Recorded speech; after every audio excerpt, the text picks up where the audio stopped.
You know, I had a chance to preach this message at 8 o'clock, and it is unapologetically cerebral. We're in our second Sunday of our conversation about the tension between truth and grace, and we're going to begin focusing on truth today. But I think what will help you is I'm just going to give you a scenario, okay? And you may be familiar with this scenario. Let's say, for example, it's Christmas, and we've been invited to Grandma's house. Grandma is 75 years old. She's a lifelong Christian. She prays every day. She reads her Bible. She's been active in the same church for 30 years. And she's clearly concerned, right? Because her 50-year-old children, 50s, late 40s children, have fallen away from the church. They don't attend church very much anymore. If they do, they're just completely nominal Christians. And then she's hearing about her 20-something grandkids, and they don't seem to have any religious interest at all, and seem to be involved in a lifestyle that seems just terribly offensive to her and in which she's accustomed to. And so she gets up the courage to invite all of her family to her house for Christmas, and she insists that we're all going to go to the Christmas Eve service, and we're going to hear that bright young preacher that we have at our church, right? And then she gets up the courage after that service to engage the whole family about Christianity. It matters so much to her, and she begins to share, I believe these things are true, and it's made such a difference in my life. And she begins to notice that her 50-year-old adult children are just fidgety and very uncomfortable, and they kind of interrupt her and say, look, Mom, we just don't believe those things are true. We just don't, we can't bring ourselves to believe in some, man who walks on water and raises the dead and all of that. You can't prove those things. I've never seen anybody walk on water or get raised from the dead. I don't really think they happened. We believe in science. And the 20-somethings, interestingly, quite differently, they say, oh, Grandma, we just love that you get so much out of your faith in Jesus in your church. We think that's awesome. We don't necessarily agree with you. And we don't really think much of that whole institution called the church, but we just think it's awesome if you care about something beyond yourself and you're really committed to that and it brings you meaning. And Grandma says, well, do you believe in Jesus?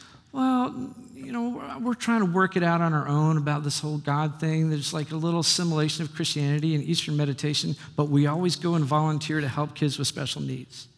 And that conversation is a microcosm of the American family right now. And if you really listen, there's 3 different planes that are going on at the same time, and they're not connecting. They're talking at each other. They're not really talking with each other. And the reason is there are competing worldviews. And this is like you're going to grad school today, okay? Because we didn't get here arbitrarily. There is a progression of thought that has happened over the past couple thousand years. And today I'm going to take you on a brief journey of the history of thought. And you may say, well, that's nice, Professor, but I didn't sign up to go to college today. I wanted to come to church. I know. But listen, the way we think affects everything. You're hurting today. Your marriage is going through a hard time. Your kids are estranged. You've just lost your job. You've been diagnosed with cancer. Listen, the way you think affects everything about your spiritual, mental, physical, relational world.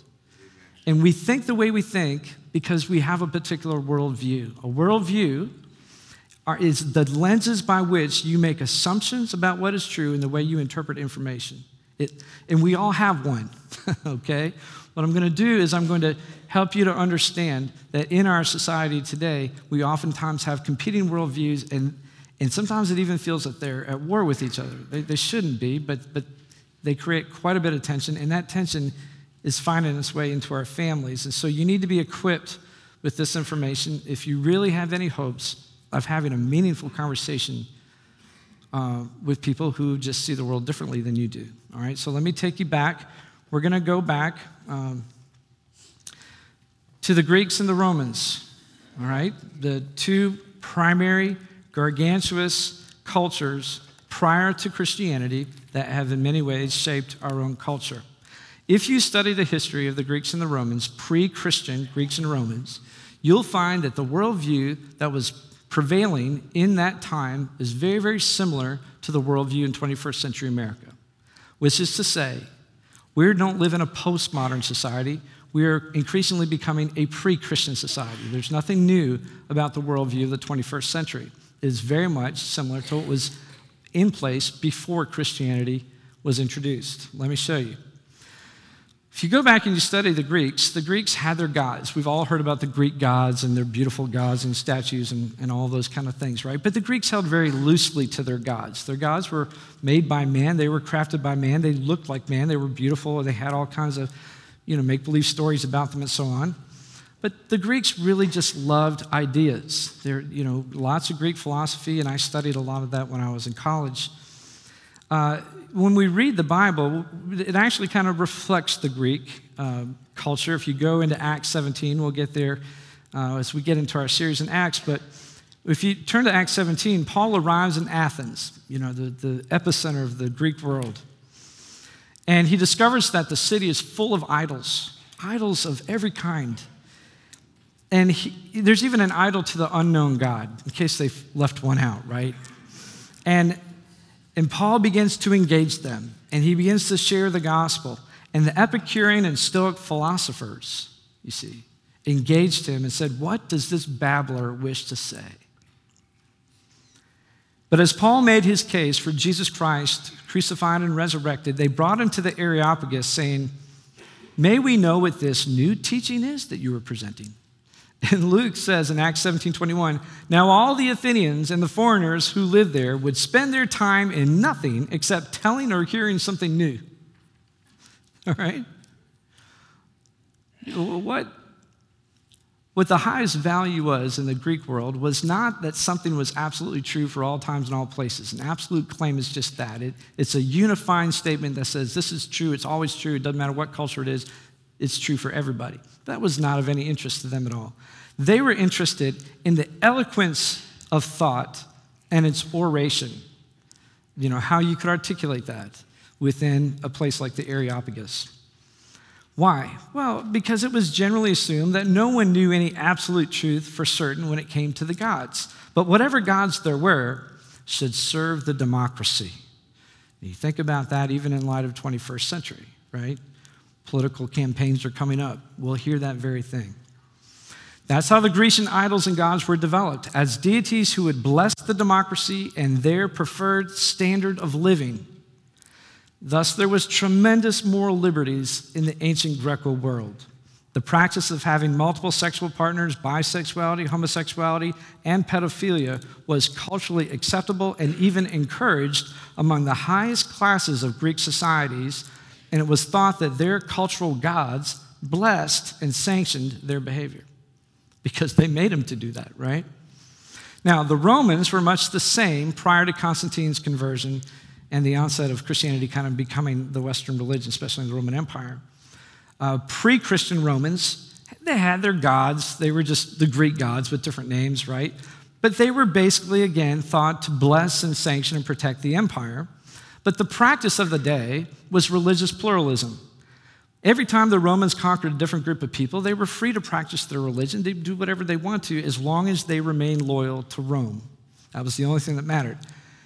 Now, our scripture for today is just 2 short verses, and I encourage you to turn. I'm not going to make you stand today, but in John 18:37 and 38, there's a little brief encounter that happens between Jesus and the Roman procurator Pilate. And it says a ton about the worldview that was happening in Rome at that time.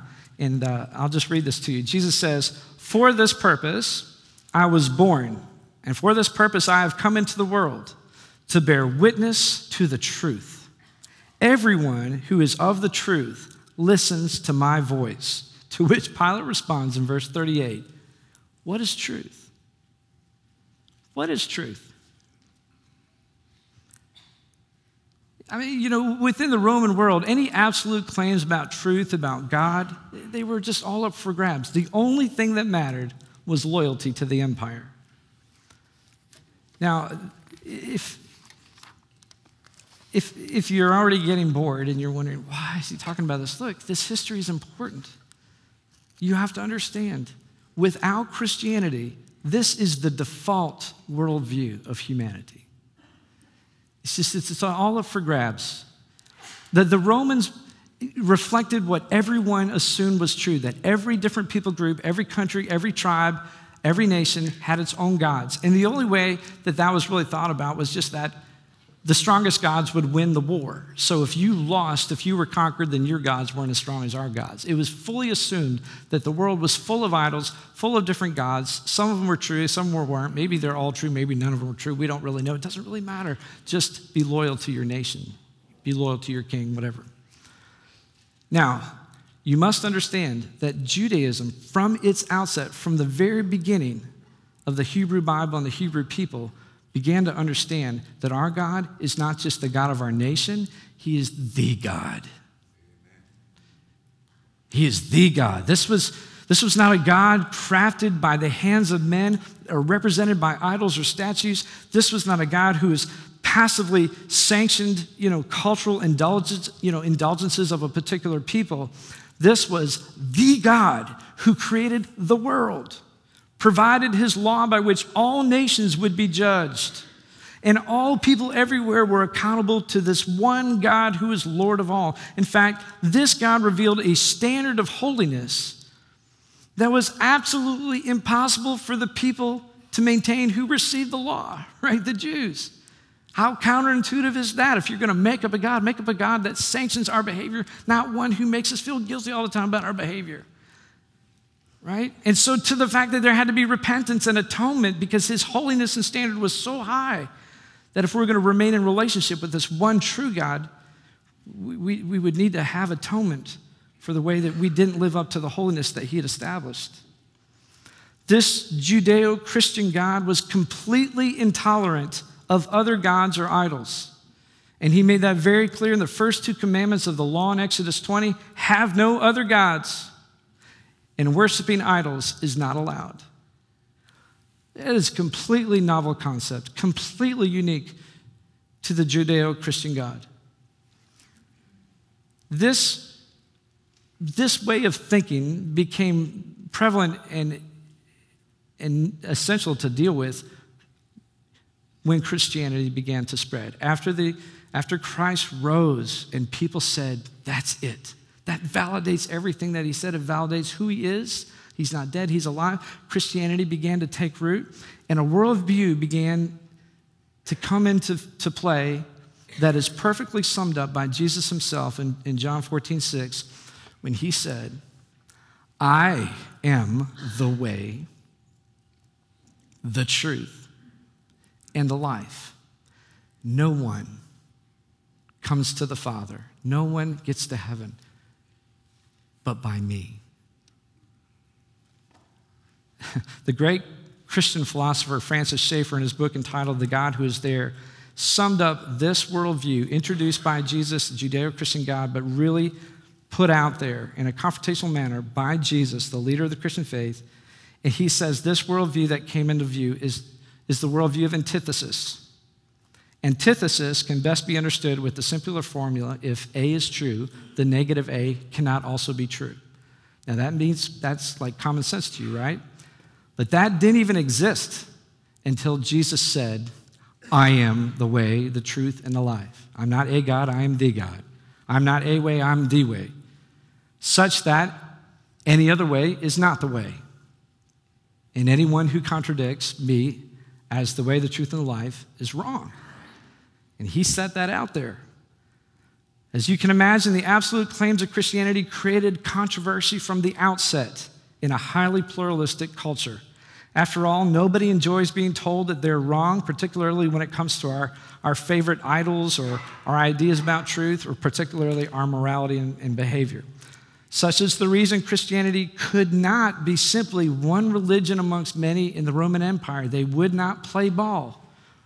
The Christians actually believed that their God was the only true God, and they were not willing to bow before any other gods, even when it cost them their lives. Why were the Christians so convinced, and why do Christians remain so convinced that their God is the only one true God? Because of this historical claim that Jesus Christ rose again from the dead on the third day. You see, history is always antithetical. It either happened or it didn't, right? It's not a philosophy. It's not even morality. It's just a fact. Either Jesus Christ rose again on the third day or he didn't. But if he did, then all this truth comes into play. He's validated as the Son of God. His words are validated. He's the way, the truth, and life. And that's the truth. And that's exactly how the early Christian church began to speak, and they were willing to die to simply say, he's not a way, he's not one of many good religious leaders or some good ideas or a good ethical teacher. He rose again. And it's true. We saw him. We touched him with our hands. We heard him with our ears. We saw him with our eyes. He's not dead. He's alive. And we're willing to die because that's true. So the opposite of that cannot possibly be true. All right? Well, once Christianity took root, the use of this, what we call epistemology, it's a system of how we come to know something's true. Everyone say epistemology. You sound very smart now, right? Well, it's an important word. Epistemology of antithesis became the reigning worldview of the Western culture and remained so for 1,500 years. 1,500 years. And it became known as the biblical worldview. Why? Because without the Bible, there is no antithesis epistemology. In other words, there's no basis by which we would say there's absolute truth that's true for all times, all places, all people. It assumes that there's a God who has spoken, and he is the God of all, and his law is the holiness and standard for all people, all times, and all places. That's the biblical worldview. And again, the way we talk about that is if A is true, then negative A cannot also be true. Now, to be sure, when we talk about A and negative A, that over the course of that 1,500 years, there was tremendous debate about what the A is, right? I mean, it wasn't like everyone completely agreed on the data. But according to Francis Schaeffer and other great thinkers who study this history, most people will tell you that there were certain presuppositions that were shared by just about everybody during that 1,500-year span of time. Christians, Muslims, poets, philosophers, right up to a few hundred years ago, and that was simply this, that absolute truth is out there. In regards to being, that is knowledge and morality, and whatever that absolute truth is, the opposite of that truth cannot also be true, okay? That was the biblical worldview. Now, this epistemology of antithesis, I'm sorry to use those big words, but that's how we talk about it. It's very helpful in mathematics, right? 2 + 2 = 4, does not equal 3, does not equal 5. We use this kind of thinking all the time. It was very foundational to the development of modern science. This is why Christianity is credited with the development of science. Did you know that? Well, it's very, very true. All the early scientists were Christians, and the reason why they became so fascinated about observing and studying creation, or the universe, the one verse, the one word, the Word of God, right, is because they were absolutely convinced that God had set in place absolute laws and processes within the universe that could be observed. And that's exactly what they did. Science exploded with learning for this very, very reason. To the degree that through the methodology of assuming that some things are true, therefore other things are false, that God had put in immutable laws and principles within the universe and even processes within the body, it helped them to understand, how to build an airplane and how to treat an infection based upon that absolute truth of those things, the laws and principles that were in place. All of that to the glory of God. The reason I tell you all of this is that if you're a skeptic of Christianity and you think that they're generally arrogant people because they think that they, got a monopoly on the truth, you have to understand that the very founder and centerpiece of the faith, Jesus Christ, demanded in ultimate things the practice of antithesis. Jesus left his followers no room for religious pluralism. Now, I'm not talking about living in harmony with people of other religions. Yes, absolutely. But he gave no room for us to just say, well, our religion is just one of many religions and we all have our own way. He didn't give us that option. To be a Christian in line with historical Christianity was and is to follow the one who claimed to be the truth and thus forsake all other competing claims of truth. That has always been biblical Christianity, and until fairly recently in human history, that was a given and it made sense, right, in light of an epistemology of antithesis. I mean, if Jesus is true, clearly those competing theories are not. Now, as you know, we no longer live in a culture, in America anyways, that embraces truth by antithesis. What changed? Well, it's a very long story, and we don't have time for me to go through all of it. There's very important names. People like Immanuel Kant, Sir Julian Huxley, and Soren Kierkegaard were key contributors. I strongly recommend Francis Schaeffer's trilogy, where he eloquently traces the development of thought and its impact upon Christianity, the human condition. Those books are called The God Who Is There, The Escape from Reason, and He Is There and He's Not Silent. These books changed my life. They filled in a lot of blanks in all the mushiness that I was experiencing moving between conservative fundamentalist Christianity and the liberal world of Princeton Theological Seminary. If you don't understand some of these things, it makes it very, very difficult. Schaeffer brings it out, very clear, very small books. But according to him, the shift first happened in what we call epistemology, right? In other words, the more that science, using all of the assumptions of the biblical worldview, the more that they learned, the more they became fascinated with the creation. The more they became convinced that the most reliable practical information that we can learn, and it's all right here for us to discover, is found through observation. To the degree that over time, they began to assume that those things that we cannot see, measure, and observe are things that are generally unknowable and maybe not as useful and maybe not even necessary anymore. We also made a shift in the way that we applied truth. Whereas we formerly believed that if something was true, that it was true to the exclusion of other competing truth claims, philosophers like Huxley suggested that really we could learn an awful lot, and there might be even greater benefit, particularly within this empirical observation world, to just hold all of those claims of truth up together and then glean what you could from all of them. And that's called synthesis. Synthesis instead of antithesis. Let me give you an example.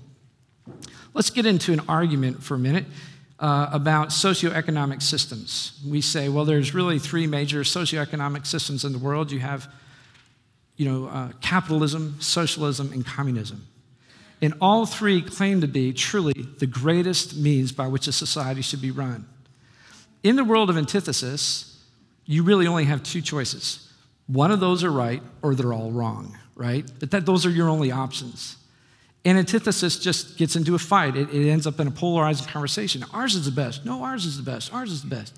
Synthesis says, well, let's consider the claims of all three of these socioeconomic systems. Let's hold them all up together and just glean what we can out of all three. Let's just best practices. Let's see if there's some greater truth that kind of transcends all three of these, and that maybe that's how we can inform our lives, right? This is the synthesis worldview of how we come about truth. And it really is helpful. It maximized empirical data. It invited collaborative thinking instead of polarized thinking. For example, if you're going to build a bridge, and you can look at one way a bridge is built, and if you just kind of think, that's it, that's how you build a bridge, and then you try to apply that over salt water or in different parts of the country, that may not work very well. So the collaborative thinking of a synthesis says, well, let's look at every bridge we can find. Let's learn everything we can learn about all the different ways that bridges have been built, because maybe there's not just one best way. This led to language like, it's both and, it's not either or. And in a lot of different realms, that's very useful thinking. However, when we apply the world of synthesis to ultimate questions, it just becomes very, very difficult. In other words, why am I here? How do we get here? What's the purpose of my life? Is God there? What can I know about God? What's right and wrong? Is there any actual standard of right and wrong in the world? Is there any accountability? Is there hope for this life? Is there hope for the life to come? See, those are ultimate questions.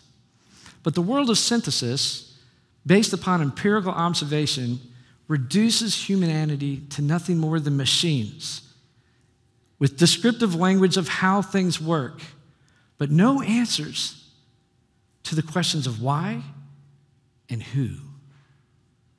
Now we're in the modern age. This is what people refer to when they think of modernity. It's the age of technology, the age of science, the age of machines. We bought into this assumption that anything that could not be learned through scientific observations could not be trusted. And that way of thinking made its way into pulpits and seminaries all over the world. Modern scholarship, taking the scientific method and applying it to scriptures. That's what happened in the 20th century. If you're wondering what happened to the church, well, how did we get so far away from historical Christianity? It's because we adopted a new worldview. We put on those glasses. We put the scriptures back up and said, in light of modern scholarship, in light of empirical observation, how does this now read? And by virtue of that, people just went in, they started cutting out all the miracles. Because we can't prove that. We can't really observe that in modern behavior. I've never seen anybody walk on water. I've never really seen anybody raise people from the dead. I don't really think that must have happened. If it did, we really can't know anything about it, so we really shouldn't talk about it. And so before long, pastors and seminary professors were talking about Christianity in a completely different way, in a non-supernatural way, in a way where there was no room for miracles or even absolutes. Now, instead of having this antithetical understanding of Jesus is the only way or our God is the one true God, Christianity became one of many contributions to the conversation about being a good person and social ethics and personal gratification. Well, that didn't last very long. People began to understand as we got into the middle of the 20th century that we're not really machines. I mean, that doesn't really fit with our human experience. We seem to be deeply spiritual human beings. People are spiritual everywhere we go. You keep telling us that we're nothing but molecules bumping together and all those kind of things. That we're not a machine. We're people. We're human beings. We have feelings and we have spirits, and there's something else out there. This is the postmodern world. We believe that human beings are special. And we can't point to the empirical evidence to support that conviction. We just believe somehow that it's true. And we don't know the path to fulfilling our human potential because that would require some kind of absolute statement that's true for all times and all places. We've already assumed that doesn't exist. And we really can't find it through empirical data and science because they keep changing their minds. We're kind of skeptical about that too. And so now, in the postmodern world, the truth we're searching for is no longer out there. It's in here.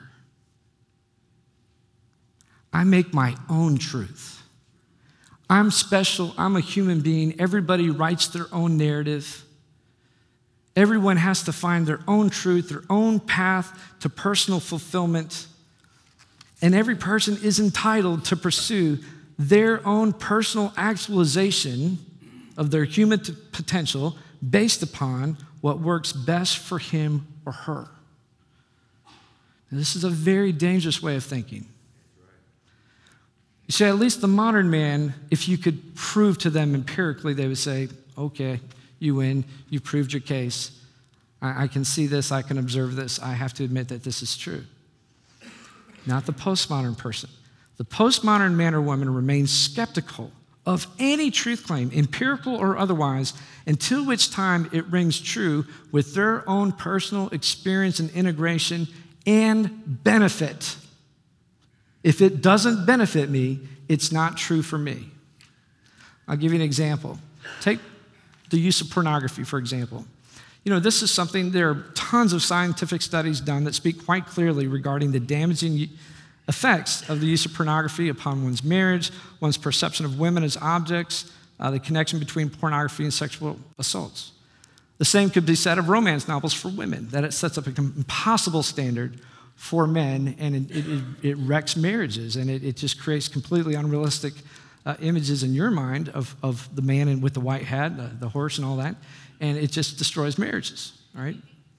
Now, when you tell that to a postmodern person, the postmodern person will just say, well, porn works for me, so it's good for me. It may not be good for you, but you're in no position to tell me that it's not good for me.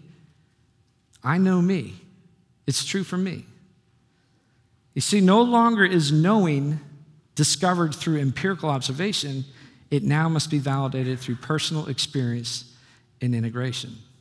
So we go back to the living room with grandma and her adult children and her 20-something young grandchildren. What's going on?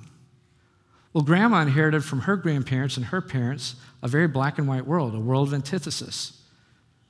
It had a tinge of modernity, but she was convinced, and she's been doing her duty of being a good Christian, reading her Bible, going to church, trying to live a good moral life because she believes these things are true, immutably true, absolutely true. But when she shares that with her adult kids in their 50s who have been big consumers of modernity, they're like, well, Mom, this stuff was disproved years ago. I mean, you can't prove any of that stuff. We believe in science, which is to say we believe that we're machines, right?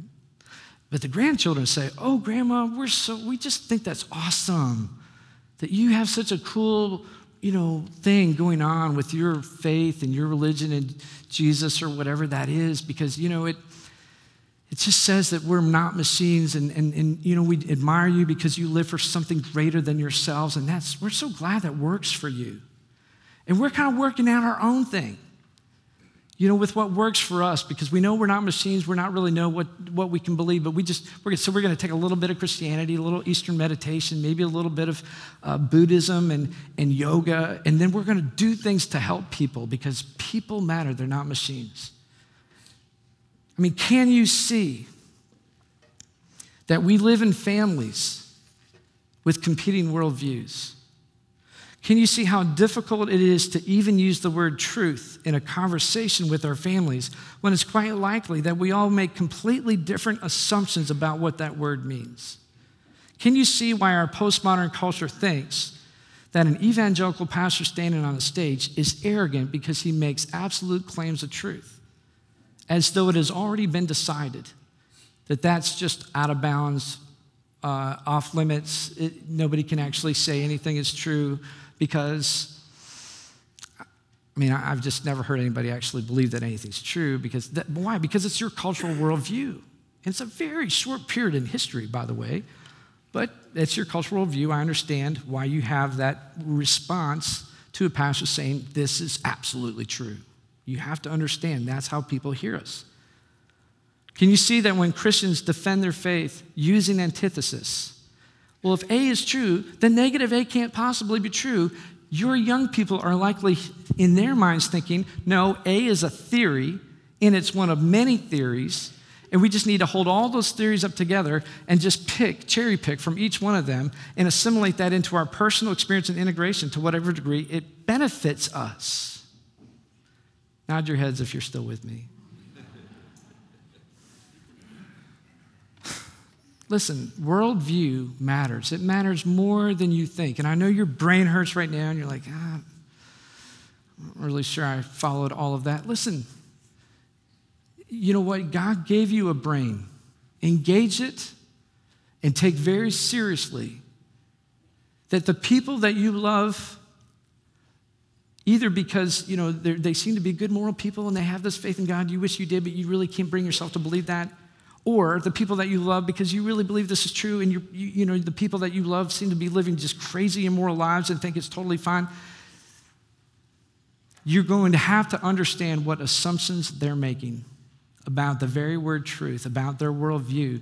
And if you can articulate that, if you can be empathetic about the worldview that they're living in, that they've inherited in their culture, whatnot, that we can actually probably find some common ground to actually have a real conversation. Here's what I can tell you, is that if you don't, you're talking at each other, you're not talking with each other. And this is one of the great problems that we have within the evangelical church, is we really talk at people, to people, about our absolute claims of truth. It's like water falling off a duck's back. They have no frame of reference within a postmodern worldview of what you're talking about, okay? And we're going to talk more about how we get into that conversation how we find that common ground. But here's what I want to leave you with, regardless of your worldview, because there's probably people all across the spectrum, even sitting in this room, especially who will be watching the video later. Here's the thing that you must acknowledge historically, okay? That this man, Jesus Christ, made a bold claim unlike any other religious leader, unlike any other human being who has ever lived. He did not say, I know a way, I know a truth. He said, I am the way. I am the truth. Nobody ever made that claim, just him. And no other claim has ever been made that history and documents and all the things that we count on to give us information, no one ever was publicly crucified, killed, executed, and third day rose again. Best documented ancient history that we have. Now, if that happened, we're talking antithesis. It either happened or it didn't. If it happened, then Jesus is making an absolute claim of truth. Now, that might originally or initially feel threatening to you, but listen, your heart longs to believe that something is actually true in this world, that we're not machines, that there is hope for this life and there's hope in the next. You have every reason to believe that is true in this one man.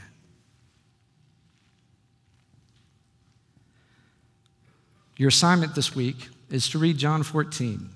In John 14, Jesus says quite a bit about this concept of truth. We'll unpack a biblical understanding of truth in greater detail. I promise we'll spend much more time in Scripture, but you need a frame of reference. We need to acknowledge the elephant in the room, and so that's what I've done. Sorry if I confused you. If you pick up Schaefer's books, he does a great job. I do want to close our service now.